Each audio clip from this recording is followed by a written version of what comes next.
Hola, bienvenidos, bienvenidas. Esto es Rodad Insensatos, un podcast de cine y de vida donde hablaremos de lo que significa tener una pasión, perseguirla hasta el final y la maldición de tener una vocación.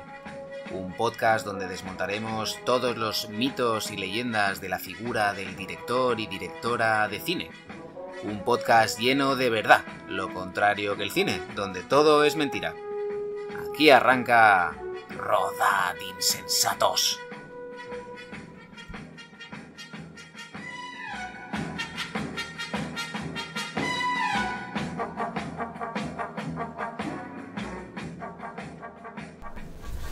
Hoy nos acompaña uno de los cineastas más personales e inclasificables de nuestra cinematografía. Debutó a principios de los años 90 y formó, en mi opinión, junto a directores como Alex de la Iglesia, Julio Medem y más tarde pues, Alejandro Amenábar, lo que se convirtió o supuso una nouvelle vague en el cine español. Y con eso me refiero a una nueva forma de hacer cine, una revolución de los estándares, y que para mí en todos los países siempre ha habido una nouvelle vague, una nueva forma de hacer películas, y pues, fue uno de los impulsores en gran medida gracias a su ópera prima. Juanma Bajoyoa, bienvenido.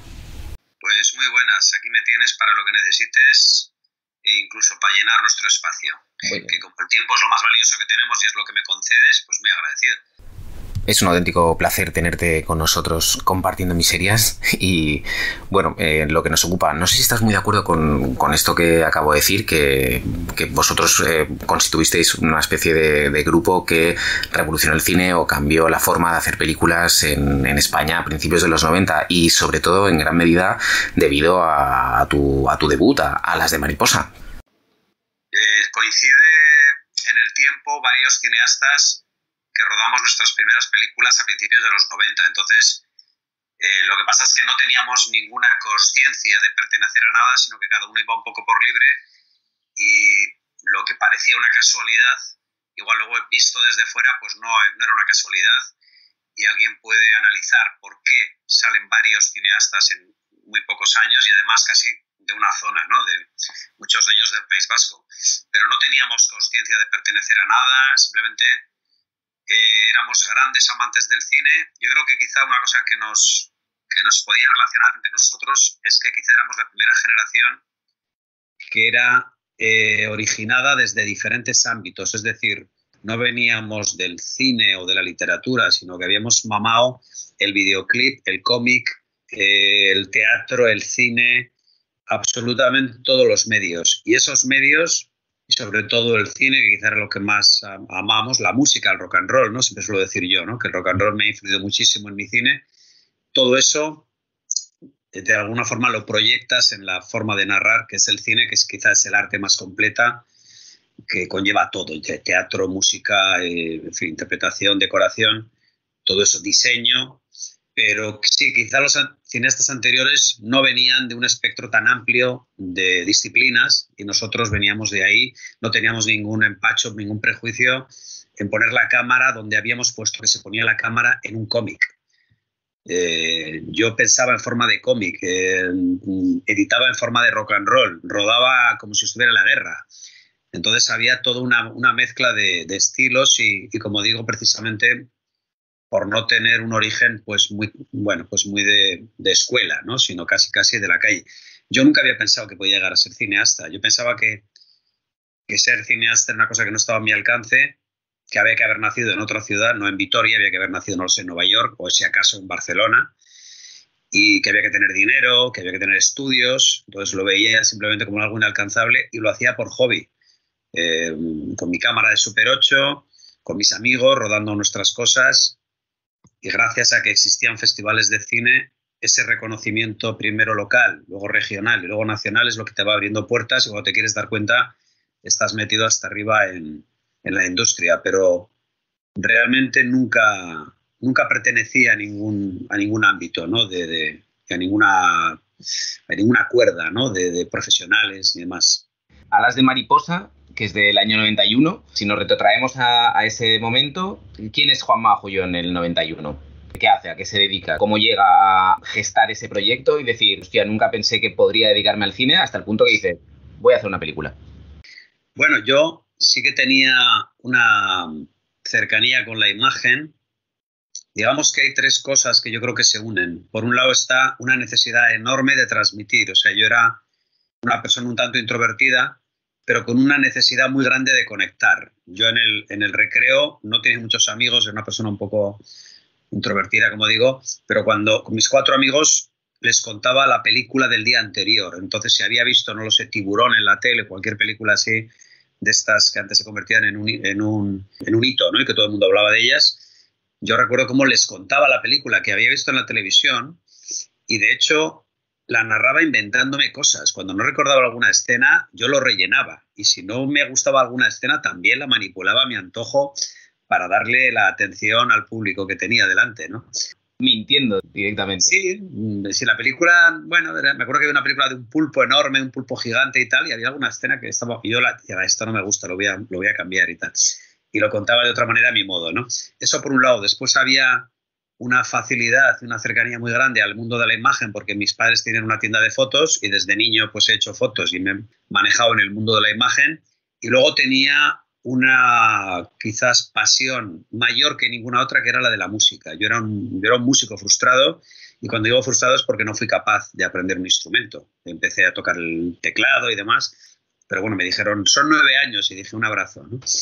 Entonces esas tres pasiones, narrar o conectar con el otro, la imagen, que la tenía aprendida prácticamente de nacimiento o de infancia, y el amor por la música, se unían en un elemento que se llamaba cine. Es que el cine tenía todo eso.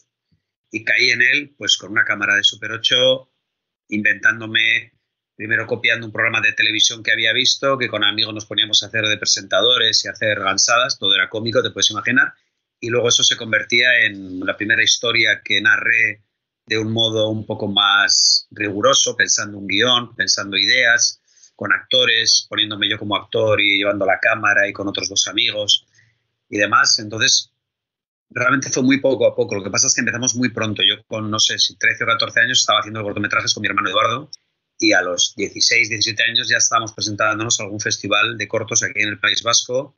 Y como digo, ese reconocimiento es lo que te hace pensar que lo que has hecho en soledad conecta con alguien. Eso fue una emoción inolvidable, ¿no? El momento en el que pones tu corto que has rodado con tus amigos, con tu familia y tal, a un público desconocido en un festival con 200 personas que no conoces de nada, y compruebas cómo entienden la narración, los planos que has rodado y que has pegado uno tras otro de manera totalmente autodidacta, conectan con la gente ha entendido tu película y aplauden. Es un subidón de adrenalina tan grande que creo que debe ser comparable a drogarse. No lo sé porque nunca me drogué, pero eso dicen, ¿no?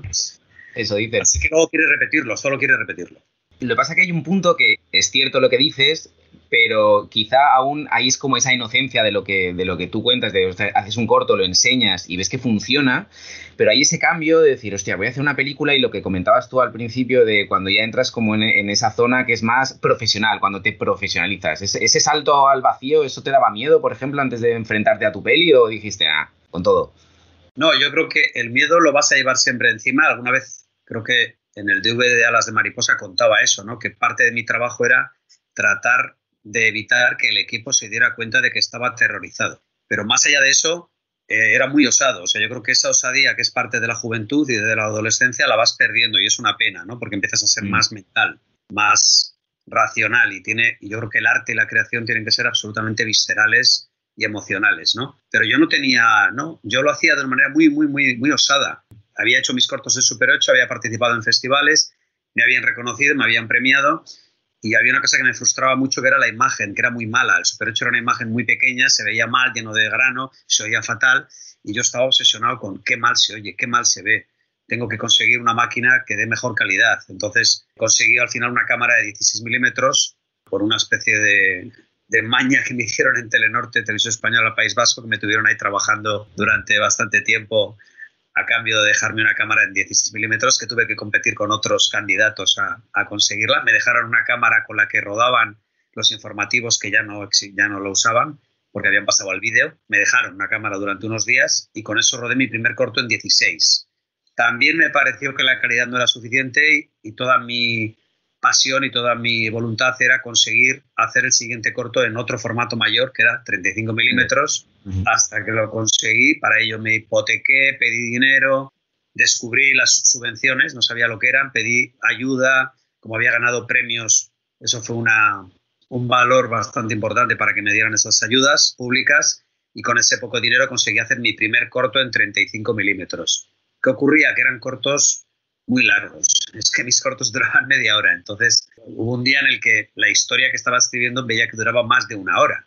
Y me dije, vale, he hecho un corto de 38 minutos. Me dieron el Goya por ese corto, el primer corto al que recibió un Goya, que fue El Reino de Víctor. Y dije, voy a hacer ahora otro corto más de 30 y tantos, 40 o 60 minutos haciendo el mismo proceso para volver a participar en los mismos festivales. Era absurdo, no tenía sentido, ¿no? Y entonces decidí que ya, bueno, pues que eso era un largo y que en vez de tratar de coartarme, tenía que dejarme fluir, contar la historia que estaba contando, buscar el dinero y dar ese salto y hacer el largo. Pero era de una manera, como digo, absolutamente, obscenamente inconsciente. No debería haberlo hecho, pero lo hice, ¿no? No tenía dinero, fue un proceso muy penoso de financiación, pues de hipotecarse, tanto mi casa como la de mi familia, mis padres se habían separado, en fin, un asunto bastante complicado. Y sobre todo porque no conocía, era todo esto en Vitoria, ocurría en Vitoria. Entonces, el único contacto que yo tenía al que podía coger el teléfono y llamar era que Fernando Trueba había sido jurado en uno de los festivales de cortos donde yo había ganado. Y bueno, pues me había felicitado y parecía un tipo simpático y cercano y tal. Y se me ocurrió llamarle y le dije, Fernando, es que estoy con otro proyecto y creo que dura más de una hora. Y me dice, eso es un largo, pues es un largo. Y no sé muy bien cómo ponerlo en marcha, con quién hablo, qué productora. Y me dijeron, te van a robar, te van a quitar todo, vas a hacer su película, si puedes, hazla tú. Y ese consejo me llevó, por un lado, a tener la independencia creativa en Alas de Mariposa y, por otro lado, a la absoluta ruina económica.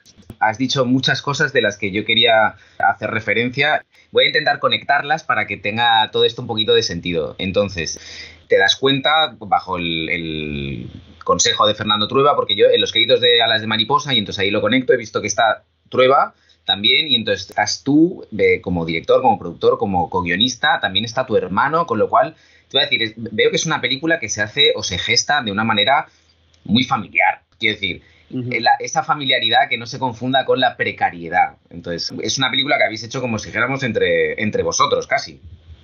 Sí, bueno, en este caso se debe confundir la familiaridad con la precariedad, porque sí, lo que tiras de lo que tienes. Entonces, igual que cuando hacía Super 8, me veía obligado a actuar, básicamente porque no conocía actores, y entonces ponía la cámara. De hecho, a veces no tenía a mi compañero de rodaje, yo le daba y salía corriendo y me ponía delante de la cámara y tal. Entonces vas tirando de lo que tienes. Cuando empecé a hacer cortometrajes en 16 o en 35, estos dos cortos que hablaba, seguía sin conocer equipo técnico. Entonces tiré, para que te hagas una idea, por ejemplo, el sonido, me fui a una radio donde había trabajado y llamé al técnico de sonido y vino a hacer el sonido.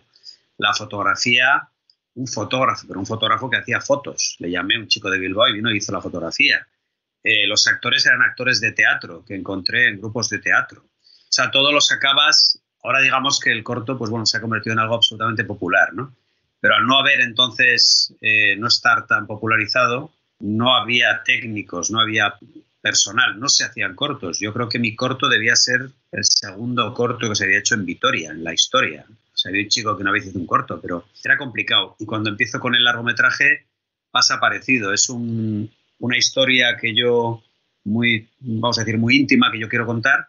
No conozco con quién escribirla, me parece que es un error escribirla yo solo. Y entonces cuento con mi hermano. ¿Qué ocurría? Que mi hermano, aparte de ser una persona con la que había trabajado en los cortos también en ocasiones, él había hecho algún corto también por su cuenta, una persona brillante, inteligente. Había una intimidad muy grande, no hacía falta contarle los sentimientos que yo estaba narrando. Aunque la película no es autobiográfica y lo que ocurre no nos ocurrió, los sentimientos sí lo son. Es decir, yo no puedo hablar nunca de cosas emocionales que no conozco. Las puedo maquillar, llevarlas a otro terreno, cambiarlas de sexo, lo que tú quieras, pero no puedo inventarme un sentimiento, ni narrarlo, ni contarlo si no tengo un conocimiento de lo que hablo, ¿no? La soledad, la amistad, el rencor, lo que sea, ¿no? Y con él pues había esa cercanía y entonces acaba siendo un colaborador del guión y mi madre acaba siendo la persona que va a los bancos a decir, no, necesitamos un crédito, mi hijo ganó este premio, tal, y es la que revienta a los bancos que nos dan los dineros para empeñarnos, en una palabra. Lo que hacemos es empeñarnos porque no tenemos bienes, tenemos nuestra casa, ¿no? La casa donde vivía yo y la de mi madre. Y entonces todo esto lo haces, digamos que solo movido por la fe absoluta en lo que tú tienes que contar, en tu película, y sin saber exactamente qué es lo que va a ocurrir después, si vas a poder enseñarla, si vas a poder distribuirla, dónde va a llegar, qué va a ser de ella, qué va a ser de ti, ¿no? Digamos que lo que te mueve es el amor al cine, casi. Bueno, antes lo he explicado, la inconsciencia absoluta, es decir, nadie en su sano juicio lo haría. De hecho, yo ahora no lo volvería a hacer porque, en fin, las posibilidades de estrellarse son casi todas, ¿no?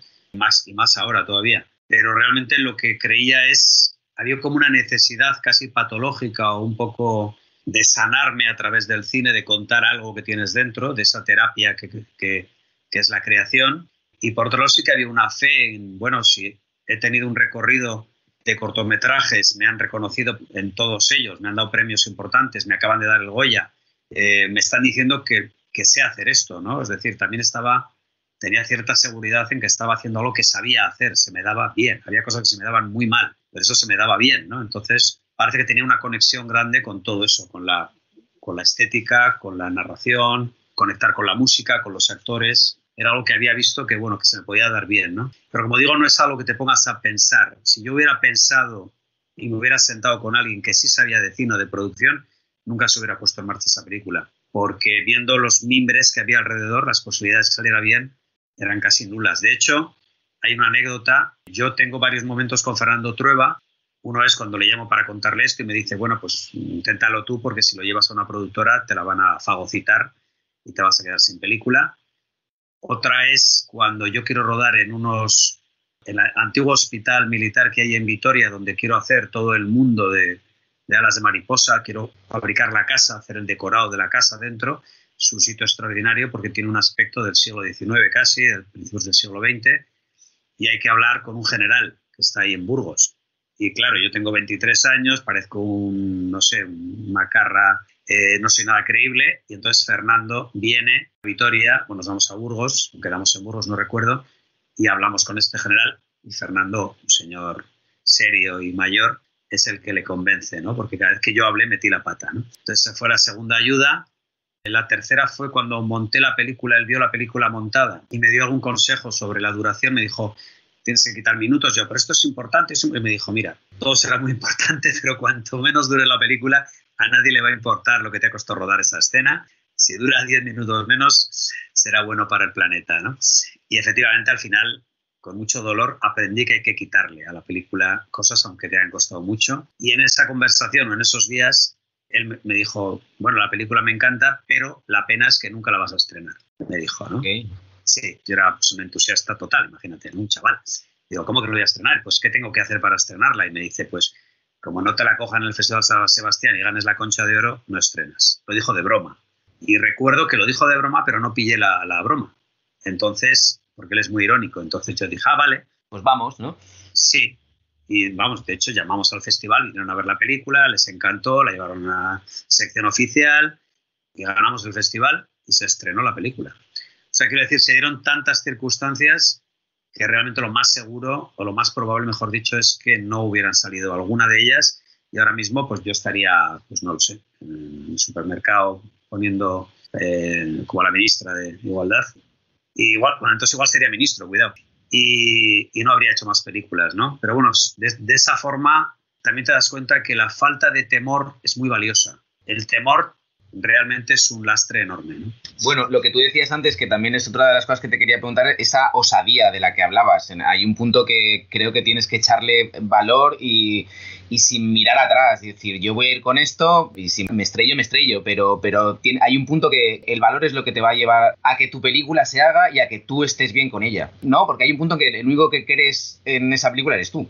Nadie más. Nadie más. Sí, pero eso se parece mucho. Yo hablaba de esa osadía adolescente o juvenil porque no es muy diferente de lo que me ocurría cuando me tiraba con la bicicleta por unos terraplenes que había ahí en un sitio donde iban a construir un edificio y todavía no había más que hierba y terraplenes y agujeros. yo me tiraba con mi bici de cross a toda hostia, me tiraba y a veces me caía al suelo y me di alguna hostia y tal, pero 5 años después o 10 años después ya no soy capaz de tirarme. Digo, pero ¿qué tengo en la cabeza? ¿Cómo te vas a tirar por ahí? ¿Te puedes romper algo? Pero antes, bueno, te crees inmortal, crees que no te va a pasar nada, no tienes la experiencia de los golpes, realmente flotas y estás lleno de testosterona y de energía, ¿no? Y por tanto, si enfocas hacia la música, vas a montar una banda de rock. Si eres tenista, vas a ganar todo, como le pasa ahora al chaval Alcaraz o Si estás en la Fórmula 1, vas a ir a 300 por hora. Y si te dedicas al cine, pues vas a apostar todo lo que no tienes, tu casa, tu tiempo, tus amigos y tu familia. Se te acaba la tarjeta de crédito y entonces ya no ves más que problema. Entonces, en el inicio, en ese momento que tú definías también como tu madre asaltando a los bancos, en ese momento tú, cuando estás preparando esto, así directamente, ¿tienes un trabajo fuera del sector o estás plenamente para la película? O dices, no, yo me dedico solo a esto y esta es mi vida. Vale, nosotros, a ver, aquí hay ya cuestiones personales. Nosotros venimos de una familia con una tienda de fotografía que hacíamos, pues lo que se dice siempre de broma, la BBC, ¿no? Bodas, bautizos y comuniones. Y hacíamos eso. Entonces mis padres se separan. Yo tengo aproximadamente 19 o 20 años cuando se separan. Nosotros nos quedamos en el lado de mi madre y no tenemos trabajo. Entonces trabajamos en trabajos, te puedo decir, mi hermano mayor me parece que era el que se dedicó durante una temporada como viajante, como trabajaba en una notaría. Mi hermano pequeño y yo cobrábamos seguros, íbamos por la calle, con 19, 20 años, no tenía ningún trabajo, realmente no teníamos dinero ni trabajo, lo que mi madre tenía de una pensión que ella cobraba por una invalidez que tiene y nada más. Y la casa que habíamos, que nos había dado el juez, y esa casa es la que ponemos en hipoteca porque había un personaje que no hemos mencionado tanto, que es mi madre, que cuando yo tomo la decisión o yo pongo encima de la mesa la idea de hacer una película, de seguir con mi profesión, que me está dando mucho reconocimiento, ella, lejos de cortarse y de decir, no, esto es una locura, nos vamos a arruinar, dice, venga, adelante. O sea, ella es la adulta que asume el temor. Yo no, porque era un adolescente, como digo, inconsciente, pero ella era una persona mayor que lo asume y ella es la que quizá en ese sentido puede hablar de confianza absoluta, ¿no? Más incluso que la mía, que bueno, si uno está loco, pero tus locuras son tuyas, ¿no? Efectivamente. Y ahí fue cuando, bueno, se toma esa decisión. Mi madre absolutamente confiada en que su hijo pues iba a tener una carrera, iba a salir adelante y bueno, y las cosas salieron, no digamos salieron muy bien en cuanto a lo económico, pero en cuanto al reconocimiento sí salieron bien. Pero no contábamos con ingresos de ningún tipo prácticamente. A mí hay una cosa que me parece como muy curiosa que me he dado cuenta durante este tiempo y es que hay una diferencia generacional, vuestra generación, incluso la mía, yo creo que somos de la misma, si no muy poquito. Hay mucha gente que entró en el cine sin haber estudiado cine, que era más, son cinéfilos. ¿Sabes lo que te quiero decir? Cinéfilos que por amor y eso, inconsciencia, dicen, no, yo quiero hacer cine y voy a hacer cine. En cambio, la gente de hoy en día, los jóvenes y las jóvenes que se inician, sí que estudian cine, ya están metidos desde, como sabes, desde una edad muy temprana, viven todo eso. Entonces, se me hace muy... Lo que intento decir es que, no sé si opinas lo mismo que yo, pero que hay un punto que creo que para hacer esto, como bien decías tú al inicio, hace falta este punto de, no sé si de inconsciencia, pero decir, esto es más, es un modo de vida, esto no es un trabajo. Entonces, eso hay que entenderlo. Creo que las generaciones de ahora no lo entienden tanto. Sí, hombre. Lo primero es que estamos hablando de una época en la que yo, fíjate, te he mencionado que no había nadie que hiciera cortos en mi ciudad. O sea, yo no podía mirarme en nadie, lamentablemente. Yo me acuerdo ya de llamar a gente por teléfono, llamar a un chico que había hecho un corto y no me atendió, por ejemplo. Me mandó al carajo, ¿no? No sabía con quién hablar. O sea, el equipo que hicimos con Alas de Mariposa lo hicimos preguntando a unos y a otros. De hecho, vino gente profesional y vino gente no muy profesional. Y hubo gente maravillosa que nos ayudó y que realmente apostó por la película, y hubo gente que se aprovechó de nuestra ignorancia y nos hizo mucho daño, ¿no? No teníamos referencias, no sabía con quién hablar. Ahora tú estás hablando de una generación, la actual, que hace una película con su móvil. Claro. Es que ¿quién no ha hecho un corto? Es que vas por la calle y te cruzas con la gente que ha hecho cortos. O sea, todo el mundo ha hecho un corto y si no ha hecho un corto ha hecho un vídeo, no sé cómo. Entonces, las posibilidades son enormes y eso no quiere decir que sea más fácil, igual al revés. Es decir, por un lado se ha democratizado, que es muy bueno, y por otro lado se podía decir la frase cualquier idiota hace cine ahora, porque está al alcance de cualquiera, con lo cual tenemos muchas más opciones y mucha más basura, ¿no? Todo se ha multiplicado. Totalmente. Me refería a lo de apreciar el hecho de lo sí, que yo hacer una película. Voy más a eso, a lo que hubo un momento en el que yo noté lo siguiente, y no sé si con esto te puedo responder. Yo me acuerdo que, y estoy hablando de alguien que lleva bastantes años haciendo cine y que empezó muy joven. Pero en los primeros años, incluso cuando yo hice los cortos y daba un coloquio, ponían el corto y luego había una charla con el público, Alas de mariposa, La madre muerta, todavía en esa época, yo recuerdo que cuando había un coloquio y había jóvenes, las preguntas eran más cinematográficas, eran ¿cómo has hecho esta escena? ¿Y cómo hiciste esto? Y esto fue doloroso, ¿y ahí qué querías contar? Y no sé qué, se referían más a lo intrínsecamente cinematográfico, ¿no? O a lo emocional. Vale, hay un momento, no te puedo decir el año, pero según va avanzando y según también tal vez por la puerta que hemos abierto los cineastas nuevos, mucha gente cree que hacer cine es posible y que incluso es fácil, porque si lo hace este pringao, también lo hago yo y tal, ¿no? Y aparecen un montón de cineastas y esa puerta ya parece que está más abierta y que es más viable hacer cine. Me empiezo a encontrar en los coloquios con gente que no te pregunta por la película, te dice, oye, me acuerdo de esta pregunta que se repetía, ¿y para hacer un largo tengo antes necesariamente que hacer un corto? Me decían. Entonces, claro, no te estaban preguntando para nada por la creación cinematográfica, te estaban preguntando a ver si les dabas la clave para hacerse famosos, básicamente.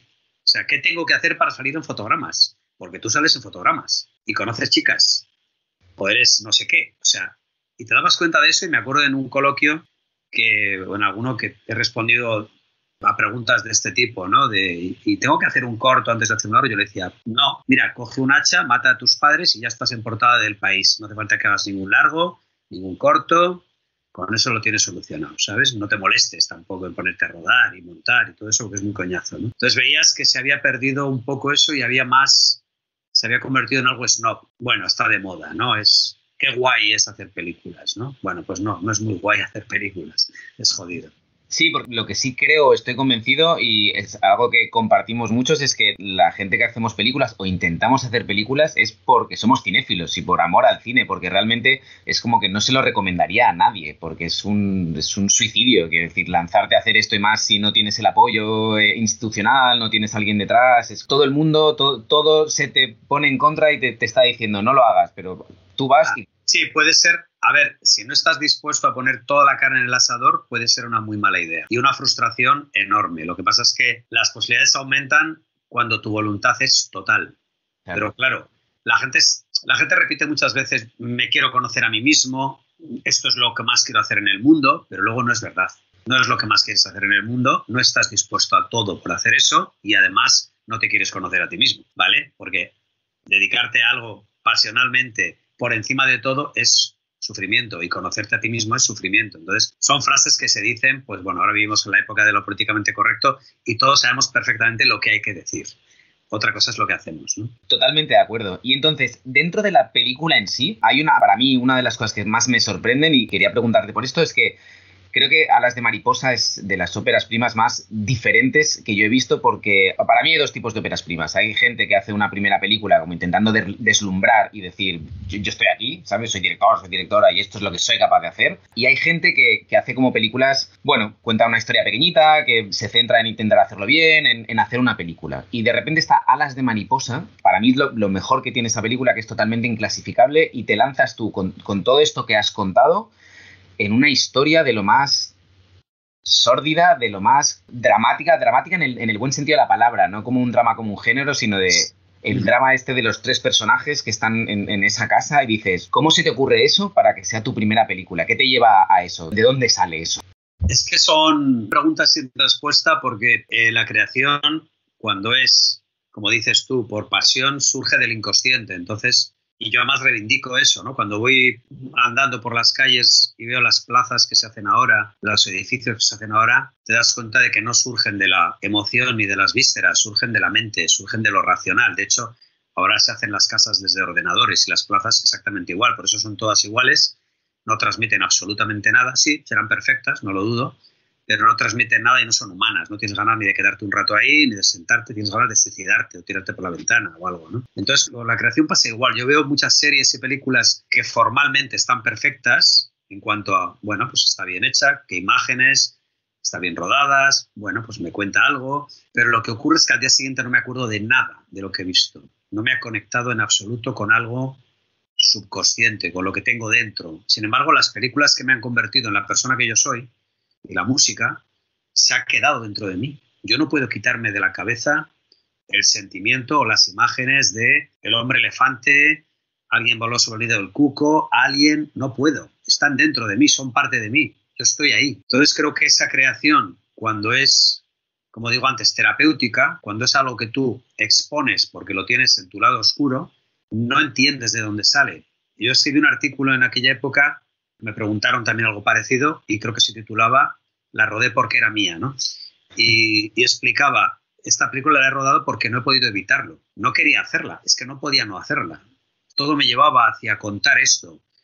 Claro que estoy utilizando, como antes decía, cuestiones personales y sentimientos personales de abandono, dolor, pérdida de la inocencia, etcétera, etcétera, pero no tenía conciencia de ello. Simplemente luego lo analizas, te lo dice un espectador, te lo dice un crítico y empiezas a tomar conciencia. Ahí va, pues esto es verdad. Además lo repito en varias películas. La casa, la niñez, la infancia rota, la creatividad que la descubres en tu propia soledad, pero no sabes si va a interesar a los demás porque igual es fea, igual es terrible. Todo eso está en Alas de Mariposa, pero nunca hecho desde lo racional. De hecho, cuando empecé a escribir el guión, era un niño y de repente un buen día dije, no, no es un niño, es una niña. Me parecía mucho más interesante si era una niña, precisamente porque era un rol un tanto masculino y dije yo, va a ser más interesante si es al revés, ¿no? Pero es muy difícil para mí explicar de dónde sale. Sale de un lugar muy, muy profundo y desde luego, como digo, luego aplico la racionalidad para desarrollarlo, para decir, uy, esta escena, esto se ha repetido, esto ya se ha entendido, venga, esto fuera, vale, pues eso es tu mente, eso es tu reloj que tienes en la cabeza, que es una máquina. O cuando te pones a rodar, bueno, pues tienes que hablar con gente, en fin, mirar qué hora es, cuántos planos me quedan, todo eso es racional.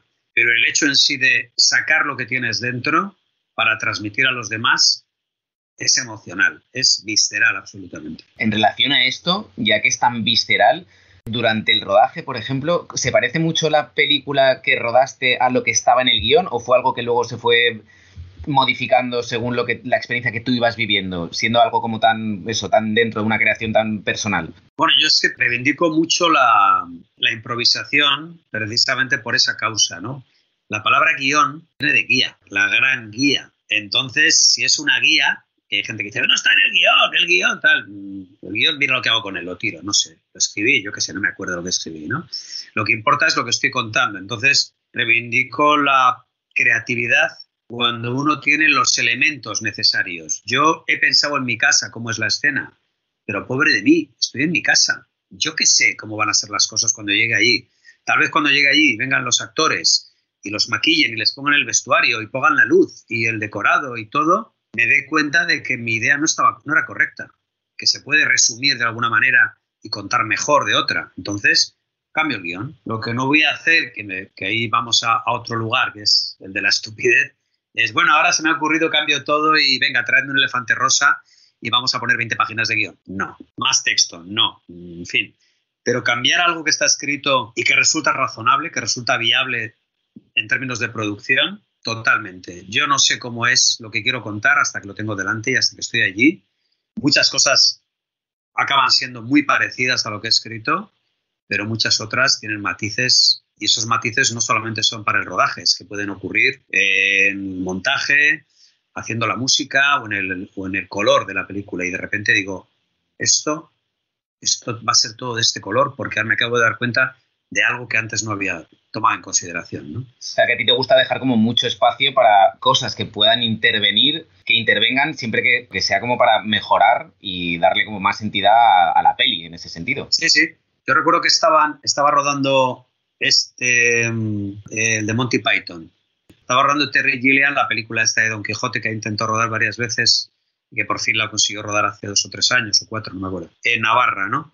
Y había equipo y bueno, yo tuve contacto con gente que estaba en ese equipo porque era bastante cerca de aquí. Entonces, recuerdo una conversación de, bueno, pues de unas chicas me parece que eran de vestuario, que estaban trabajando unos días, lo típico que van a un sitio y contratan un equipo y tal. Bueno, pues estas personas estaban en ese rodaje de una película de Terry Gilliam sobre Don Quijote y se estaban quejando y la frase era: ya ha cambiado este pesado otra vez de idea y ahora tenemos que cambiar otra vez y hacer no sé qué cosa. O sea, estaban molestas esas personas porque el creador había tenido una idea que obviamente no se tienen ideas para joder a los demás ni para estropear las escenas. Se tienen con el fin de mejorarlo porque tú crees que es mejor. Yo digo, qué curioso, ¿no? Tienen la oportunidad de ver la creación en directo, como alguien que había dicho el suelo va a tener pues arena y de repente digo, no, arena no, vamos a poner unas cosas de cuero y así va a quedar. Y en vez de alegrarme de que estoy viviendo esa creación en directo y compartirla y decir soy partícipe de esta creación, ¿cómo puedo ayudar a que este señor obtenga lo que ha pensado y lo que ha soñado? Hay gente que se enfada, entonces ocurre en los rodajes a veces, ¿no? Que hay gente que te pone mala cara, ya no te digo por pedir un elefante rosa, digo no, es que, vamos a cambiar. Era de otra manera, ¿no? Sí, era de otra manera, pero ahora es así. Cosas que surgen además, que no es que estén premeditados, que surgen y para mejorar aquello. Que surge, pero bueno, esta cosa que hablabas antes, ¿por qué estás en el cine, no? ¿Eres un funcionario del cine o amas el cine? Si amas el cine, eso es oro para ti. Estás diciendo, qué maravilla, se acaba de ocurrir esta idea, qué bueno, a ver dónde nos lleva, ¿no? ¿Cómo puedo satisfacer? ¿A dónde tengo que ir para traer lo que me has pedido? Y si el cine es un vehículo, pues entonces es qué coñazo, que lo que le he traído no le sirve, me tengo que ir otra vez a buscar otra cosa, ¿no? Claro. Eso lo suelo llamar yo amar, usar. Tú estás en algo por amor o estás por interés. Tú sales con alguien porque lo amas o porque lo usas. Estás en el cine porque amas el cine o porque lo usas para obtener el reconocimiento, lo que sea, ¿no? Y eso es muy importante descubrirlo, ¿no? ¿Por qué haces una cosa y por qué estás con alguien y por qué te dedicas a algo, ¿no? ¿Para usarlo o para amarlo? Totalmente. Mira, aprovecho y conecto también eso. Entonces, durante el rodaje de Alas de Mariposa, ¿cómo fue esa especie de convivencia entre... Hay gente muy profesional, tenías actores pues como Silvia Moon, con equipo que no era profesional y que te habías traído tú. Entonces, especie de comunión, de convivencia, ¿cómo se dio? Y contigo, sobre todo, que también es director Noel. Sí. Bueno, ya había gente que no teníamos... Yo no sabía cómo se ponía la claqueta ni qué se decía. O sea, al primer plano quise decir yo las cosas que se dicen y empecé a decir plan. Me dijeron, no, así no, se dice plano. Y dije, perdón. Y fue bastante penoso, ¿no? Ya el equipo dijo, madre mía, ¿dónde nos hemos metido? Bien. Empezamos bien, ¿no? Y bueno, me tuve que dejar el bigote y barba porque pensaban que era un meritorio, ¿no? Para aparentar, ¿no? Sí, para aparentar algo, ¿no? Mi hermano pequeño, pues Eduardo, exactamente igual. No teníamos ni idea. Teníamos la idea de lo que habíamos hecho con nuestros cortos y luego había gente que venía de Madrid, de producciones, que eran profesionales del cine, y dentro de esos profesionales había gente muy honesta que se daban cuenta que no sabían si estábamos haciendo algo bueno o malo, pero lo estábamos haciendo con nuestras manos y como podíamos y poniendo todo nuestro esfuerzo y por tanto nos ayudaban y estaban pues a todo, ¿no? Y realmente estaban ayudándonos. Y había otros pues que eran los oportunistas que estaban diciendo, buah, a ver si acabamos en vez de a las 7 a las 5, me voy a tomar el sol y les meto a estos otra facturita, ¿no? Y de estos hubo varios y fue bastante penoso, ¿no? No te dabas cuenta, o sea, yo no me daba cuenta, el que me estaba engañando lo intuías, pero no te dabas cuenta realmente hasta qué punto estaba abusando, ¿no? Y te das cuenta más ya cuando llevo varias semanas, pues empecé a calar, empecé a decir, madre mía, este me la está jugando, el otro... Hubo casos de un jefe de equipo, por ejemplo, que no vino al rodaje un día. Y pregunté, ¿dónde está este? No, es que ha dado instrucciones y se ha quedado en el hotel y tal. Eso que un productor normal hubiera hecho a la puta calle, desde la ignorancia más absoluta, pues te quedas con mirando para los lados, pensando, ¿esto es normal? Y como nadie decía nada, porque hay cierto corporativismo, un poco malentendido, de tal, cuando eso es inaceptable, ¿no? Y entonces, bueno, se defendía un poco al compañero aunque fuera un golfo, ¿no? Sí hubo situaciones dolorosas y penosas, y te iba a decir casi más cuando va acabando el rodaje o lo acabo, que es cuando tomo conciencia de cómo se ha abusado en algunos casos. Entonces, ¿tú puedes decir que tú llegaste a disfrutar este rodaje de tu primera peli? ¿Crees que no fue una experiencia, te voy a decir enriquecedora, pero una experiencia grata, como tal, el rodaje de tu primera peli? En términos de aprendizaje, fue un gran aprendizaje en todos los sentidos. Primero, coges confianza, te das cuenta cómo funciona todo, o te das un poco cuenta de cómo funciona todo. Aprendizaje concreto, pues estoy dirigiendo a los actores. Yo sé lo que quiero, pero no sé transmitirlo. Es muy difícil a veces transmitir lo que quieres, ¿no? Y tengo delante pues a unos actores experimentados, Silvia Moon, Fernando Valverde. Luego había niños, hay una niña que es otra niña, que había, bueno, niñas había un montón, y no sabes cómo dirigirlas. Yo lo hacía pues por intuición. Y me acuerdo que estoy rodando y claro, toma 1, Fernando, acción. Hace una toma, le digo, no, así no, hazlo más, levanta la voz y tal y cual. Toma 2, no, Fernando. Y entonces me dice, perdona, ¿puedes venir un momentito? Me hace así, vengo, me agarra. Me dice, Juanma, ¿te importa la próxima vez, cuando me tengas que decir algo, no lo digas a grito pelado delante de todo el equipo? Me lo dices a mí en una parte privado y así no se entera todo el mundo de lo inútil que soy y de lo torpe que soy. Y me quedé así, ¿no? Dije, vale, comprendido. Entendido. Y bueno, desde entonces, pues he tratado de hacerlo así, ¿no? Piensas que hay, que hay confianza, pues lo digo en voz alta, igual que dices el micrófono y el del micrófono hace perdón y vuelve a repetir, ¿no? Pero con los actores y que a veces con gente sensible a ese nivel, artistas o equipo artístico, pues es mucho mejor hacerlo en privado y que no todo el mundo sepa que la está cagando o que tú crees que se está equivocando. Eso en cuanto a lo creativo. En cuanto a lo que es la emoción que yo sentí, que era enorme, y lo que es la experiencia vital, un infierno. Un infierno. O sea, es una de las peores experiencias que he vivido en mi vida. Lo pasé tan mal que recuerdo tener sentimientos de casi de cercanos al suicidio. Tanto, ¿eh? Sí. O sea, había momentos en el que lo que estaba ocurriendo era tan terrible, todo salía mal. Cuando digo todo es todo, no había dinero, no sé quién se quejaba, me estaban engañando, habíamos rodado en 4 semanas lo que debíamos haber rodado en 2 semanas. En fin, no veía el final del túnel, era todo negro y me acuerdo estar subido en un piso ahí rodando una escena y digo, si ahora me tiro se acaba el sufrimiento. Una sensación de soledad, de estar absolutamente desasistido en lo fundamental, claro, ¿no? Pues se toma una caña, pero terrible. Pensar, jamás volveré a repetir esta tremenda experiencia. Bueno, luego pasan cosas muy buenas, la película va muy bien, se estrena, tiene éxito, le dan premios y bueno, el pasado pues lo vas obviando y entonces te metes en tu segunda pesadilla, la madre muerta. La madre muerta. Bueno, acabas el rodaje, que para ti entiendo que es un alivio hasta cierto punto, y te metes en la postproducción. Entonces, ¿la postproducción de Alas de Mariposa fue más o menos plácida o también tuviste ahí algún tipo de percance? Porque te supongo que los mismos problemas o similares que tuviste en rodaje los encontrarías después, en el sentido de ¿tenías gente que ya conocías o también cogiste a gente profesional o no eran profesionales? No, ahí fue diferente porque es que lo que ocurre en un rodaje es que es una guerra. Hay una preparación de un montón de elementos y esos elementos tienen que funcionar, tienen que hacer determinado tiempo, no tiene que llover un día, tienen que dejarte rodar en un portal, tiene que venir no sé cómo, no sé qué persona no tiene que estar enferma, etcétera, etcétera, etcétera, etcétera. Pero todo lo que creías que tenía que ocurrir, o mucho, sale al revés. Entonces estás permanentemente improvisando o cambiando o intentando ir a favor de obra, ¿no? La niña de Alas de Mariposa, por ejemplo, era la hija de Silvia Munt originalmente.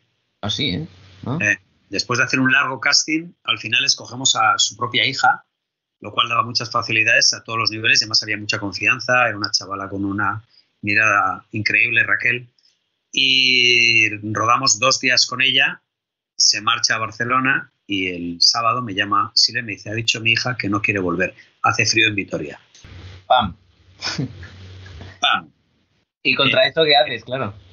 Bueno, pues lo que hicimos fue, paras el rodaje y pierdes todo tu dinero y tu casa y todo, o llamé a la adulta, a Susana García, que hacía a mi adulta, que rodaba dentro de 4 semanas, estaba preparándose, nunca había interpretado y estaba haciendo pues lo que podía para aprender el oficio y tener un poco de experiencia, y le llamo y le digo, hola Susana, ruedas mañana. Casi se caga, yo también, y mientras te pones a hacer casting para buscar otra niña para, bueno, un infierno, lo que es el infierno en vida, ¿no? Porque, perdona, que te interrumpa, pero con ese cambio, cuando dices Susana, ruedas mañana, o sea, la peli cuando aparece el personaje de Susana, hay un cambio visual y estético, o sea, a nivel de arte, a nivel de luz, que dices, gente no, a lo mejor te dicen, yo no llego a mañana, ¿no? A tener el decorado preparado. ¿No? Lo que acabas de decir, cambiando todo, plan de rodaje, imagínate, no valía para nada, cambiarlo entero. Bueno, el vestuario, todo. O sea, fue un caos total y salimos como pudimos, ¿no? Hicimos lo que pudimos y, bueno, al parecer no lo hicimos mal, puesto que pudimos superarlo, ¿no? No, el montaje, yo había conocido un montador que se llamaba Pablo Blanco, le había conocido en el Festival de Cortos de Bilbao, que nos premiaron con El Reino de Víctor, con el corto, y bueno, nos habíamos llevado muy bien y tal, y le llamé a ver si estaba libre. Él tenía experiencia como ayudante, muy grande experiencia como ayudante y montador de sonido, menos como montador.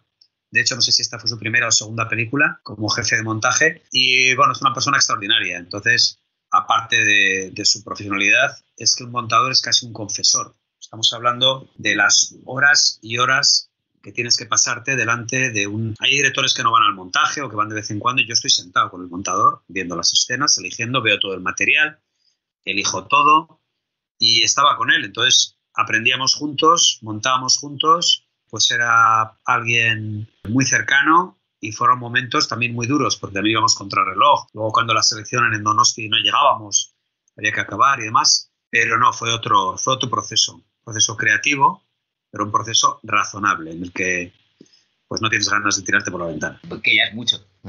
Como dijo Wells, la película se hace en el montaje. Yo soy muy partidario de esa frase. Yo creo que el montaje es el tercer guión. Y yo te quería preguntar, la película que nosotros hemos visto, ¿cuántos montajes hiciste? ¿Solo un montaje o dos? Pulí, quité lo que me dijo Fernando y ya está. La película yo creo que duraba como 10 o 15 minutos más. Y sobre todo había dos personajes que eran una pareja que vivía en la casa de al lado, donde vivía Amy, cuando es adulta.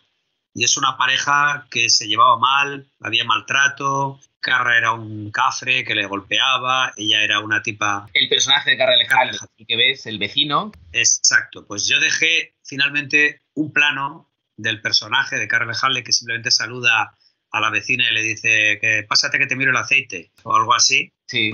Pero lo dejé por afecto y por aprecio a Carra, porque era terrible que después de haber rodado durante días con un personaje muy duro, que hubo violencia física, tuvimos que hacer una escena ahí donde se caía, no sé qué, y finalmente esa escena, al quitar el personaje de la mujer y del marido, tuve que eliminar todo. Fue un bloque, en realidad fue una decisión de quitar un bloque entero, porque te das cuenta que están bien, tienen valores, digamos, para la narración, pero no aportan nada básico de lo que estás contando. Entonces, lo que no suma, resta. Claro. Y eso fue una decisión bastante dura. Y otra fue más del inicio de la película, cuando el personaje de Amy es niña, había más secuencias de ella en su casa, dibujando y demás, que fueron las que Fernando me dijo, intenta aligerar esto. Y yo le decía, no, pero esto es porque mira al abuelo. Y me dijo, ya, pero aligeralo. O sea que la película, si hubiera sido... De hecho, esa escena de la pelea con Carra y la vecina y tal, está en el DVD que editó Aval. La llamábamos Escena 111, era la 111, y está en un premontaje con una calidad regulera para el que quiera verla, ¿no? Pero sí, fue un corte bastante doloroso, sobre todo porque era la primera vez que yo cortaba algo de entidad, ¿no? Había, pues cortas un plano, cortas un mental, un diálogo, pero cortar un bloque tan grande pocas veces lo había hecho, ¿no? Y lo que te digo, fue para aligerar, y me alegro porque efectivamente las películas, bueno, ahora todas las películas duran 2 horas y media, ¿no? Ya. Pero yo creo que las películas deben ser lo más cortas posible. Yo coincido ahí también. Vale, entonces acabas de montar la película, te embarcas en la aventura que tú dices, así también inconsciente de me voy a San Sebastián, ganas la Concha de Oro. Entiendo que ahí se te abre otro mundo, a ti y a la película. Bueno, a ver, la película la vieron en el propio laboratorio, no estaba acabada, pero bueno, estaba ya muy pergeñada y les gustó y la seleccionaron.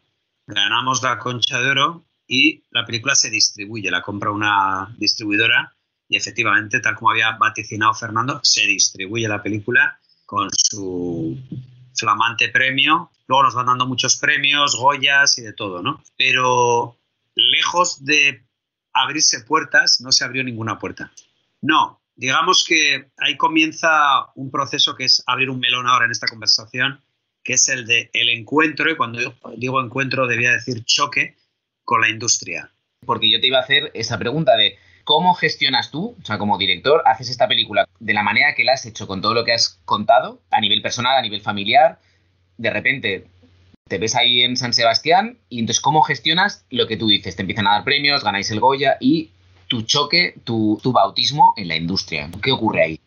No ocurre nada que puedas notar, es decir, no viene nadie y te dice nada, ¿no? Lo que ocurre es lo siguiente, y trato de explicarlo de la manera más sencilla. Cuando tú eres un recién llegado, tú estás por definir.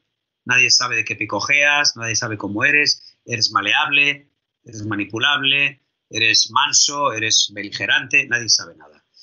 Tu obra puede tener un valor. Si tu obra tiene un valor, tú eres valioso. Si has ganado premios, has sido reconocido, te pueden conceder ese valor porque todavía no estás definido. Es decir, tu valor ha de ponerse al servicio de. Suele ser dependiendo del lugar donde te encuentres. Si estás en Occidente, pues a favor de el dinero, la industria, ideología, el sistema establecido, lo que sea. Si estás en Rusia, pues imagino que será para el régimen, y si estás en la época de Franco, pues lo mismo, para el régimen. Entonces, ¿qué ocurre? Hay un tanteo para saber por dónde vas a tirar y hacia dónde vas a apuntar. En mi caso, yo apunto hacia hacer otra película muy personal, que tampoco siga demasiado la corriente, de hecho es con actores desconocidos. Carrera Lejalde, pues bueno, en el año 92, 93 nadie le conoce.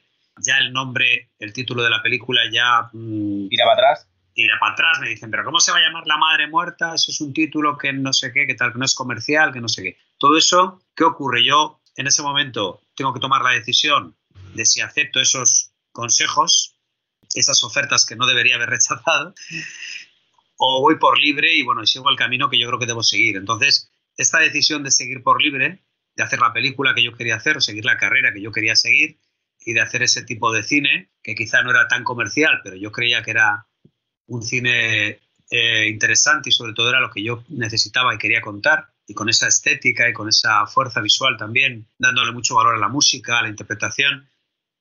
Eso es lo que te coloca en un lugar o en otro. Entonces, ¿qué ocurrió? Yo me coloqué en ese lugar y por lo tanto mi teléfono nunca sonó.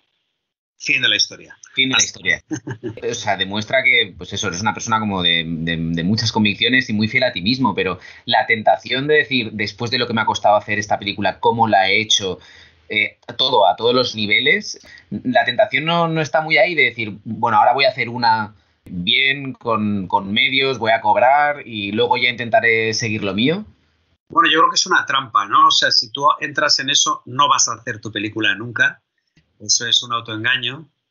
Y yo creo que eso es una decisión de cada uno. Es decir, hay gente que le compensa o que le parece, bueno, pues que está bien, ¿no? Pues trabajar por un precio. De hecho, yo lo hago. Yo hago eso. Me contratan para hacer un anuncio o para hacer un videoclip. No me va la vida en ello. Lo hago, pues estoy anunciando lo que sea, ¿no? Plátanos o lo que sea, ¿no? Y no pasa absolutamente nada. Y de hecho ha venido un creativo y me ha dicho, el coche del protagonista que va con la mano fuera, que la meta dentro y que vaya a 30 por hora. Y digo, pues si es un deportivo y él es un macarra. ¿Cómo? No, tiene que ser así porque... Y digo, venga. Pues así. Claro. No pasa nada, yo qué sé, me habéis contratado, pues venga, pon tú la cámara si quieres, ¿no? Cobro 10 por poner la cámara y 20 porque la pongas tú. Pues perfecto, ¿no?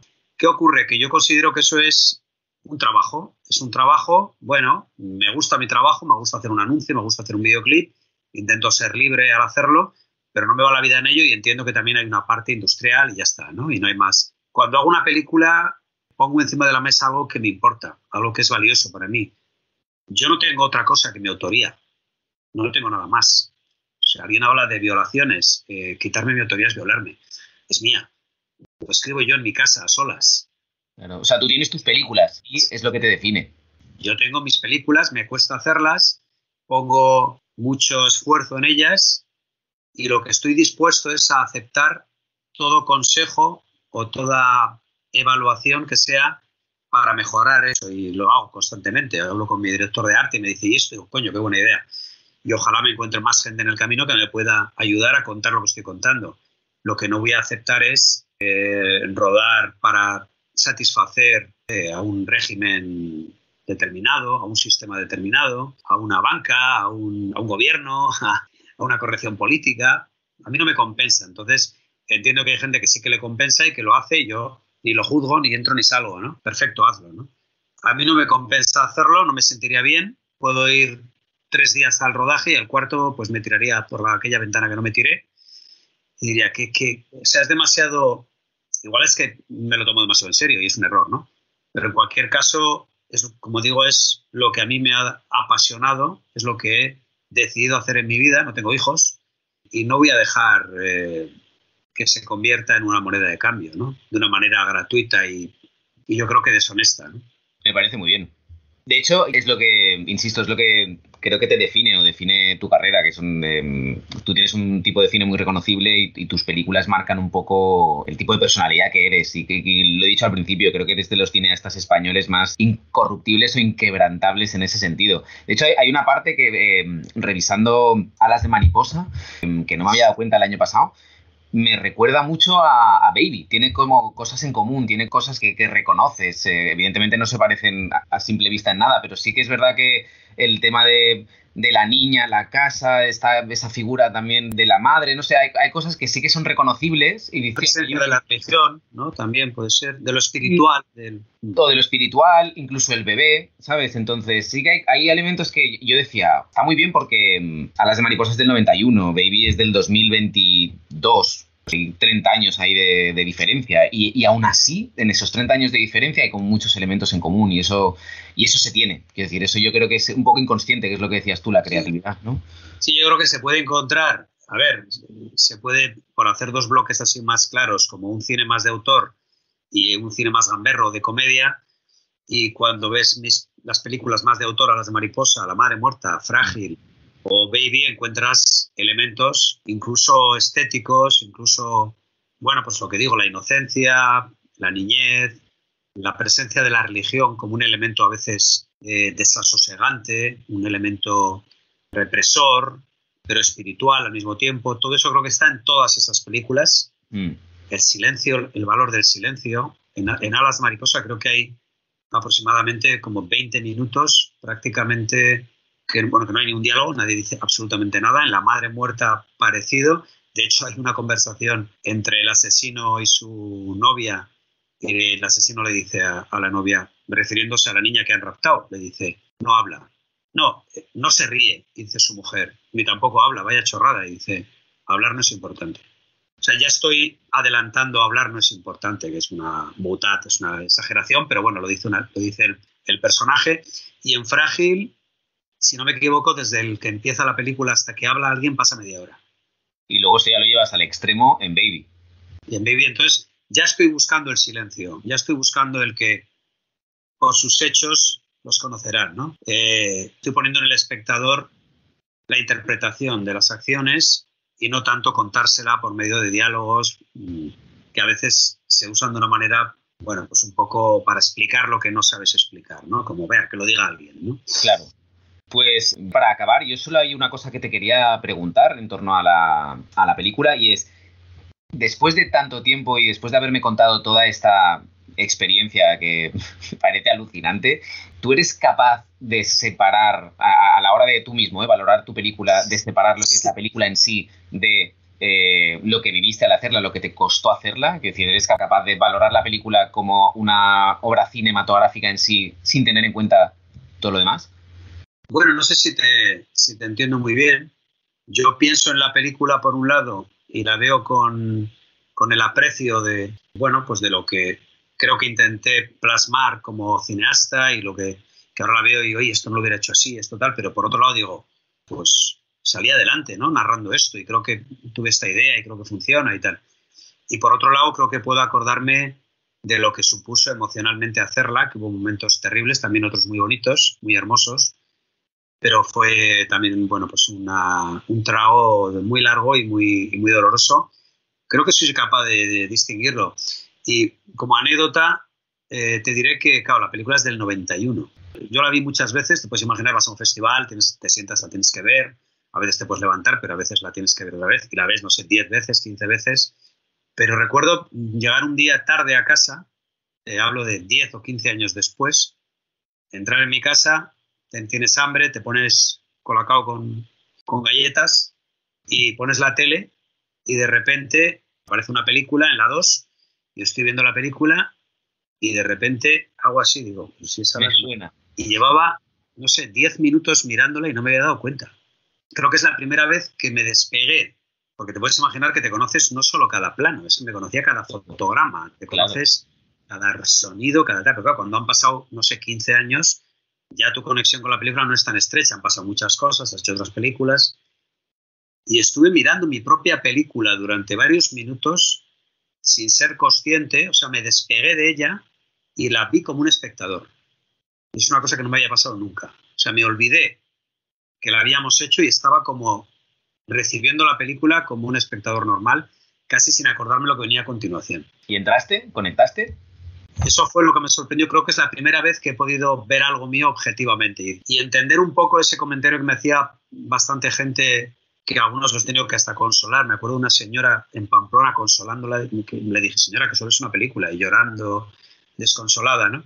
Y digo, ahora he entendido mucho más por qué me decían, ¿por qué has hecho esta película tan dolorosa, tan dura, ¿no? Yo no lo entendía, porque claro, era mía. Entonces, ¿yo cómo voy a entender que la película es dolorosa o dura si he contado algo que tengo dentro, ¿no? Pero cuando te despegas y la ves sin acordarte, entonces sí que ves el dolor, ¿no?, que hay en la película y lo dura que es. Muy bien, hasta aquí toda esta trayectoria con Alas de Mariposa. Yo, por mi parte, nada más agradecerte tu tiempo, que hayas estado con nosotros compartiendo toda esta odisea, que no es poco.